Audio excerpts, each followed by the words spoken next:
All right, Warriors of National Guard Recruiting. This is Command Sergeant Major retired Dave Eustace with military recruiting experts. And today we have the opportunity to be with the Directors 54 from the great state of North Dakota, Staff Sergeant Millang, and very excited to learn about how you got it done this year. You've been to a couple of my events over the years, so I kind of know you a little bit. So as a way to get started, could you kind of give us your background, your guard story, and your guard recruiting story? Yes, sir. So I joined the National Guard my junior year of high school, literally a day after I turned 17. I kind of had this planned out that I wanted to do this my entire life. Went to boot camp in between junior and senior year, came back for senior year. After that, my initial training was in 91 Bravo diesel mechanics. Spent 4 months down in Fort Lee, Virginia doing that. After I got back from that, I was kind of the typical 18-year-old North Dakota boy, hopped right into the oil field. Did that for about 2 to 2.5 years. I built pump buildings. I welded. I was on the rigs for a while. Then kind of was set coming to a point where I was like, okay, enough of this, and started work actually using my Army diesel mechanic skills. And I was working for John Deere as a diesel mechanic for about a year. And then I decided to give recruiting a shot. It's always something I've had in the back of my mind, and been doing that since November of 2019. So North Dakota doesn't have a gigantic population, pretty known for that. And what was your mission last year? My mission, I had a mission of a 10. I have a very rural area. And so on a mission of 10, you did 13. Yes, sir. And when did you get done with mission? I got done with mission May 31st. Pretty sweet. Absolutely. So folks kind of wonder during these times, um, what is your number one source of your enlistments? Where do you get your enlistments? I got a majority of my enlistments this year, kind of through referrals, word of mouth, where if I worked one individual, got him enlisted, and then kind of made my presence known in his school or in his area, they would kind of use their word of mouth. They'd bring me their friends. They'd come to drills as guests. And honestly, that kind of made the biggest difference this year for me. So one of the things that I've been trying to beat the drum on, especially as this FY starts, is the enlistments that we get first quarter turn into enlistments second and third quarter because we get their entire orbit. So it sounds like that's kind of how it worked this last year for you. And in doing that, are you primarily a school program recruiter? Absolutely. Absolutely. We don't get a ton of 12L market out in this area. So majority of our time, we usually out here in North Dakota spend at least 3 to 4 days a week in our schools doing table setups, kind of making our presence known. And that's kind of the nice part about recruiting out here in North Dakota is, I mean, I have class sizes as small as 8, and my biggest school has class sizes of only about 60 to 70 at the given moment. So it's really easy to kind of establish a good relationship and make your presence known as much as possible. Well, you mentioned a school with a class of 8. Did you get an enlistment out of that? Not this year, but my very first year recruiting, I pulled 2 out of a class of 8. So that was a pretty good year for me. So that, well, I have a theory about that. In any population, someone's going to join the armed forces.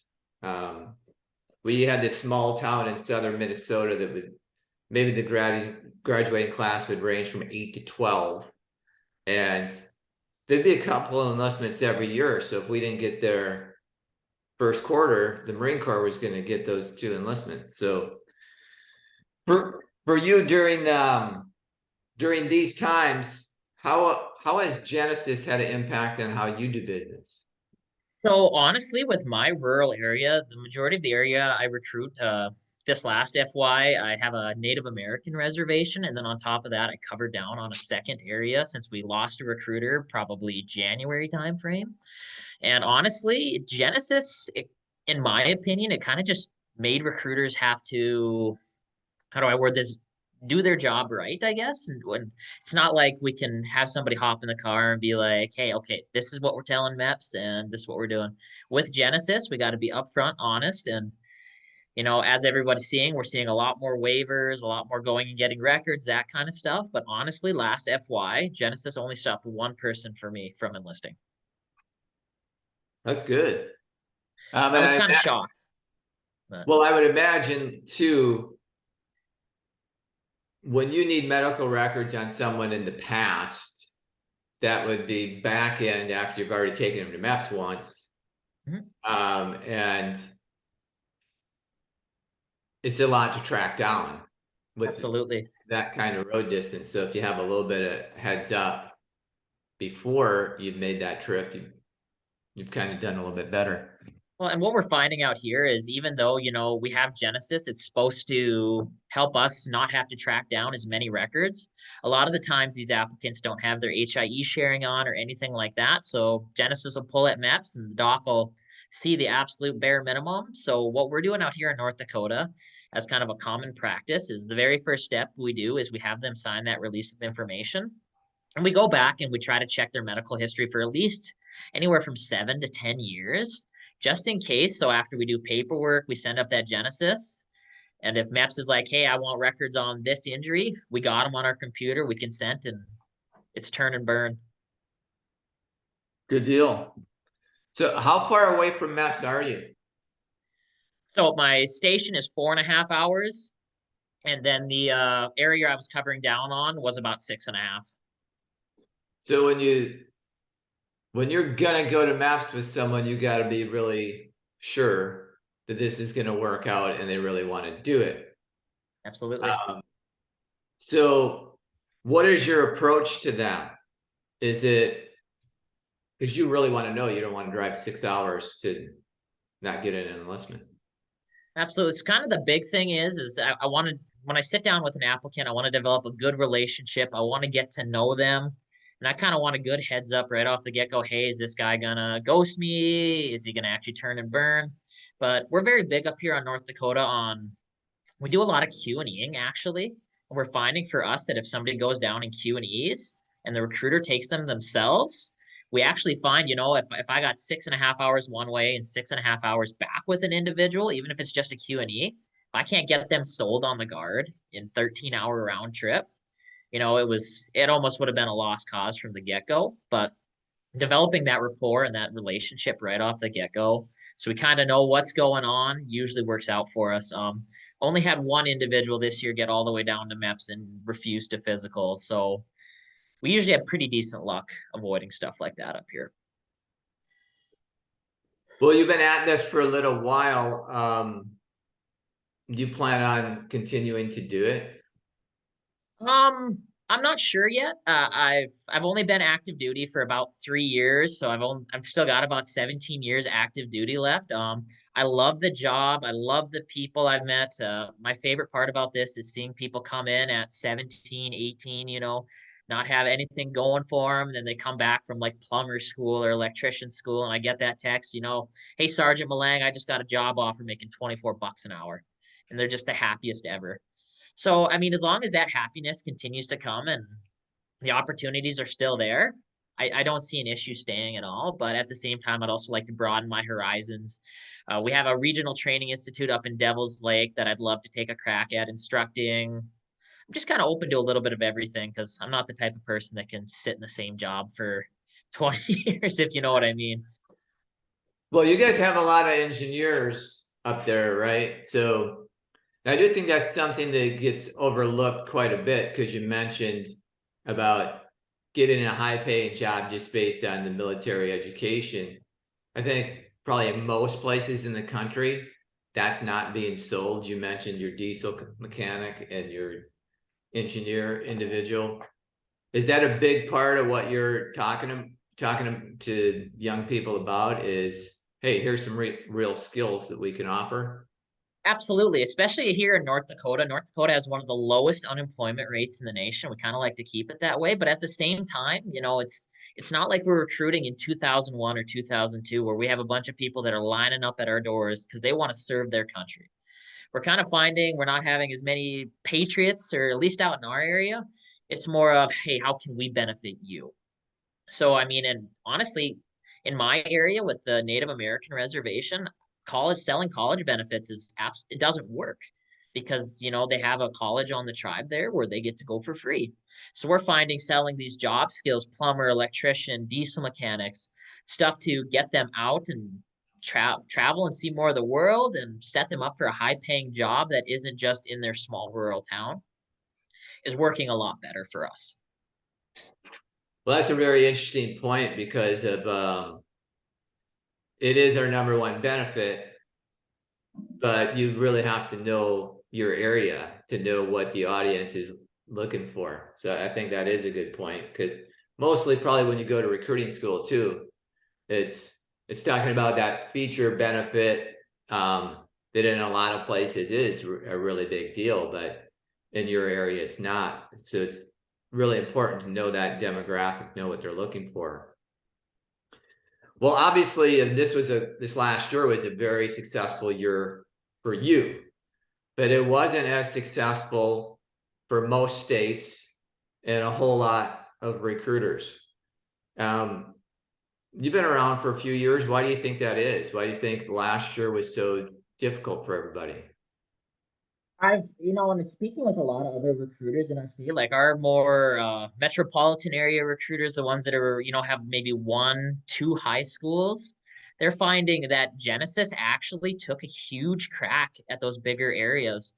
Because, looking at Genesis, it doesn't pull from every single hospital system in the United States. There's certain ones that are opted in, and there's certain ones that isn't.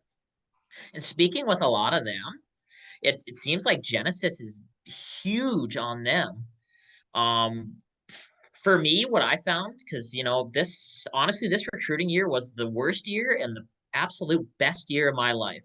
I went from October 1 all the way to February 7 of 2022 with zero enlistments.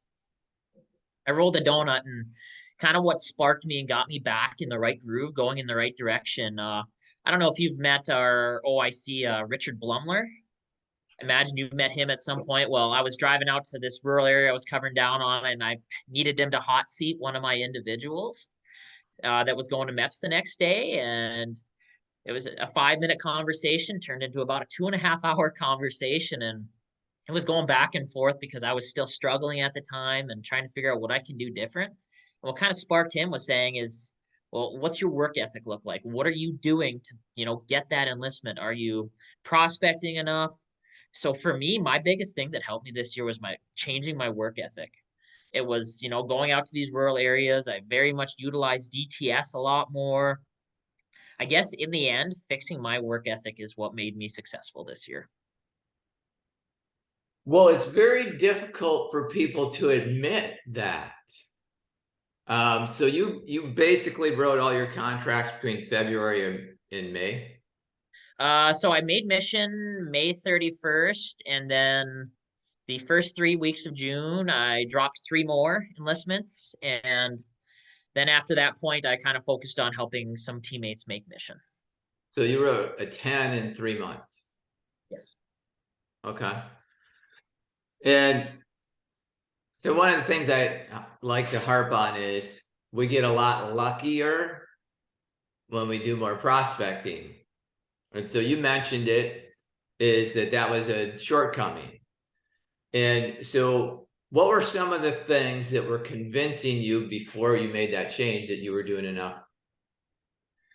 Oh, it's not like, you do the presentation, you get the leads with the name and number, you just call them once. And, sometimes you get tunnel vision. You get that one person like, oh, heck yeah, I'm ready to sit down. Let's talk. And then you kind of tend to forget about all those other yes leads that you weren't able to get a hold of on the first time.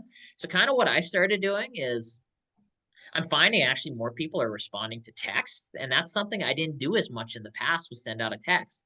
I'd give them a phone call. They didn't answer. I'd send out a text. They wouldn't answer my phone call, but 30 seconds later, I'd have a ding on my phone because they responded to the text. And then after that, I wouldn't jump right into the, hey, this is Kalen with the National Guard. What has you interested? It would be more along the lines of, hey, how's it going, man? How was your day? Big plans for the weekend?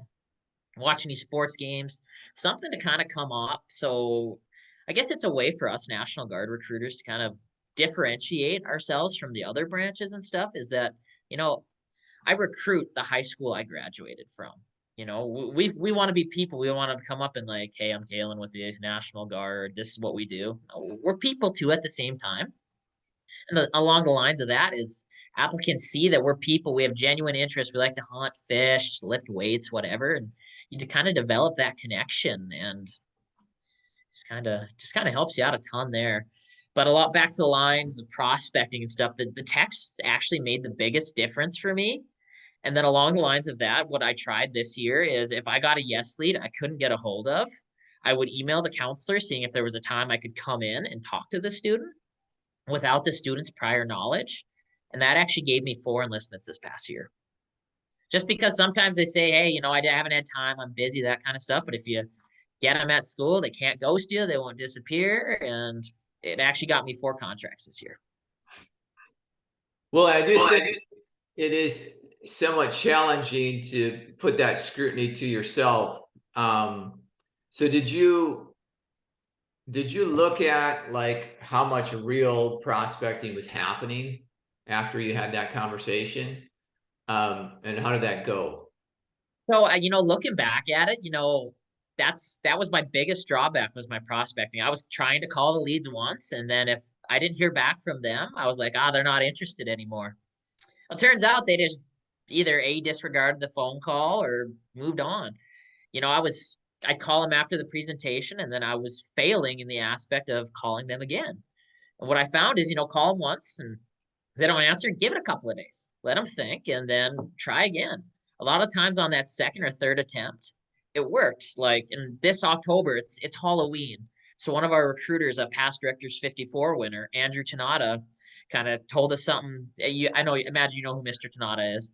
He sends out a mass text, you know, or a text in October. He's like, "Hey, it's Halloween. There's not even Halloween, and you're ghosting me." Yeah. And we're finding like little things like that to kind of differentiate things. We're getting responses. I tried that for the first time last week, and I did a phone call day where I think I did 60 phone calls, and if they didn't phone call, I followed up with a text. And that it's not even Halloween, and you're ghosting me. Got more responses than the hey, this is Kalen, what's up? So it's just little things to kind of differentiate the game a little bit, you know? Yeah, and I also think it's a good point to highlight that if you're not in a high population area, that you have got to get in front of those students. And it can't be, well, I tried it one time and it didn't work. It has to be because that population is not increasing. And a certain percentage are going to join something. And if you're there first, you got the best chance. That's just how it's going to work. So I think that's good. A good mindset to have. And because you got so many referrals, the service after the sale had to be kind of a big factor for you. So what are some things that you do to make sure people feel like they've been taken care of and that they've got confidence? Little things like, hey, I'm doing a table setup in your school. Come hang out. I'll bring you some swag or something like that. What I utilized a lot of times this year is when I did a table setup, I'd have that RSP troop come in like civilians, maybe wear a guard t-shirt, not. And that brought more people. And then a big thing I did this year is all of my high school seniors, I went to all of their graduation parties, drove my POV 2 hours, went and visited, got to meet their families a little more and extended families. And I guess that in turn, I still have a great relationship with all my troops. Service after the sale is literally the only way you're going to get referrals. If you enlist somebody and you don't check in on them once a week, once a month, something like that, they're not going to bring you referrals. I mean, you got to check in on them. Hey, how's school? How's this? How's that? You know, and just little things like, hey, I'll be at your school. Come by. I'll give you a t-shirt. They'll come by and they'll bring 2, 3 friends. So service after sale is huge. Yeah, I think it is. The number one lead source is referrals for everybody, just across the board, and not forgetting about them and doing the little stuff and making being a part of the National Guard be a big deal in that school is going to mushroom into more enlistments. And you make it very difficult for your competitors to get a foothold, which is what we really want to do. Well, I know in the last couple of years here, you've taken on powerlifting as Sure. as an activity.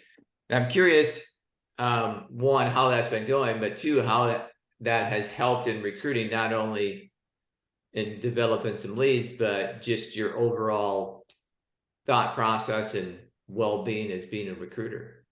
So overall, personally, how it's been going? It's been going fantastic. I just did my second competition about 3 weeks ago, put up some new PRs, and it's just having a lot of fun. And then kind of how it's helping out with recruiting is, at these powerlifting gyms, these commercial gyms, majority of these people don't have asthma, and the majority of them are in shape. It's a good way to find target audience.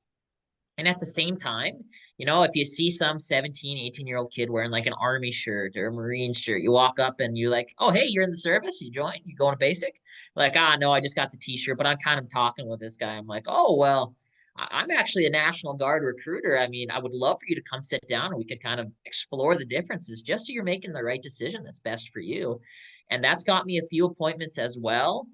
I guess the big thing with that is those other branches are people, a lot of people don't even know about the National Guard. They don't know how we're different. They don't know, oh, you mean I can get full-time benefits for only serving one weekend a month and I get to pick where I live? It's huge. Yeah. But, back to the gyms, they're all going to be able to at least pass for a majority of the time height weight. And that's a big one. It has it done good. Have you had some benefit for quality of life from doing that? For myself, Yeah. Absolutely, absolutely. Back in high school, I was a big runner, skinny, running like 11-minute 2 miles and stuff like that. For me, I've just found so much more satisfaction after picking up 400 pounds off the ground as a little 5'4" guy. It's just brought me more satisfaction. Absolutely. I spend about an hour a day there, and it's kind of my time to decompress, put away the work phone for just an hour, something along the lines of that. Just kind of have a little bit of me time. I do think that is very overlooked. And over my time in recruiting, I saw some pretty strack individuals come in the door, and 3-4 years down the trail, someone that was max PT person has turned into someone that can't pass because they neglect that part of their life. And they're also unhappy. They also don't sleep very well. All the other negative health things of not maintaining physical fitness. I think it makes you a better recruiter. Obviously, every recruiter in their area probably has a gym. Every recruiter. It might be just the Anytime Fitness, but it's a gym. So everybody has that opportunity. And I do think it has business benefits and personal benefits. So that's good to hear. I will say that the first time I met you down in Savannah, you probably were like 145 pounds, maybe 140. Yep. So you probably put on about 20 pounds, huh? In that ballpark, maybe. Got all the way up to right around 181 was where I was competing at Wow. my last competition. Now I'm kind of on a cut, trying to get back a little leaner, compete at a lower weight class. Like I was able to cut down from for competition. I was right around 175, 176. I got down to like 161, knocking me down a lower weight class. And now we're kind of on a high protein, higher carb diet, but still maintain a caloric deficit. So we're still trying to work on getting right around that 165 pounds training weight. Good deal. Well, I just got a couple more questions for you.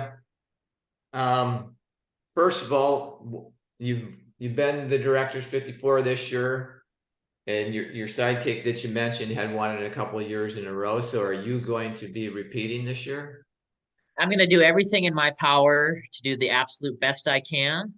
But with our team, we kind of have a mentality team first. So, in our storefront, we work together. We make sure everybody's on the right track. I don't feel the need to overdrive by 5 or 6 if I got a teammate that isn't making mission. That's not fair. We're one team, one fight. We all work together. Everybody's going to struggle at one point. So this year we're coming at it with a big team mentality, and that's how we've done it in the past, and that's how it's going to stay. So as long as our team is on track where they need to be, I'm going to try my best to dump as many as I can in. Well, I do find that when you do have like the team mentality or even just one sidekick, that you do a lot more recruiting. They keep you on track. Yeah, you talk to more people. An individual area canvassing might key in on them more than you, or vice versa. So we end up getting more people in the office because we're more willing to do it. So my last question for you is, what do you think the secret sauce is to being successful as a recruiter? You've been around for a few years. You're still here, so. I think it really comes down to you can't burn yourself out. You can't overwork yourself. I mean, being in the office from 7 a.m. to 9 p.m. at night, it ain't going to get you anywhere but exhausted. You're not going to want to come into work the next day. Recruiting is one of those jobs where if you don't wake up in the morning and come at it with 110%, you're not going to be successful. Manage your time. That's something even last FY I struggled with. There was times, out in rural area, I DTS out there, I'd work from 6 a.m. to 9 p.m. just because I thought that's what I needed.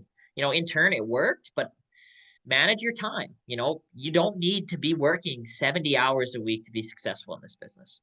Make your 8 to 10 hours at the office count. Manage your time and don't be afraid to take leave.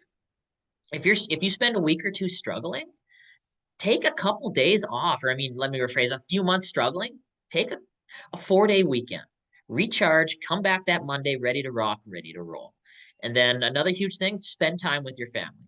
Especially, October through December, January through May. We're in our schools, we're working long hours, we're on the road all the time. Make your family a priority because they have a huge sacrifice in this as well. They see what we're doing, but they have to put up with it at the same time. So make time for yourself, make time for your family, and don't burn yourself out. Yeah, and I would just like to highlight a couple of those things. The work when you're working is key. So many people get themselves tied up into busy work and don't realize it gets to be about 1300 that they haven't even talked to anybody. And so on the back end of the day, it's very rare to be talking to someone after 1900. So you think about that box worth of time if we just use the time well. I always like to think about giving back to the family in the regard, I'm going to get done early so I can give back to the family, because that's when you have access. Kids are out of school, you can be the t-ball coach, you can take them to swimming lessons, you can do all that cool stuff without any worries if you're done with mission. So having that focus of being done with your mission before school gets out, I think recruiters would do very well if they had that mindset. Absolutely. Well, I really appreciate you doing this. It will not be luck that will cause you to be successful this year. It'll be just doing the work that you have figured out to do. And yeah, keep on doing what you're doing. Thanks for doing this. And I'm certain I'll see you at an MRE event. I sure hope so, Mr. Eustace. Thanks again for everything. I greatly appreciate it. Thank you.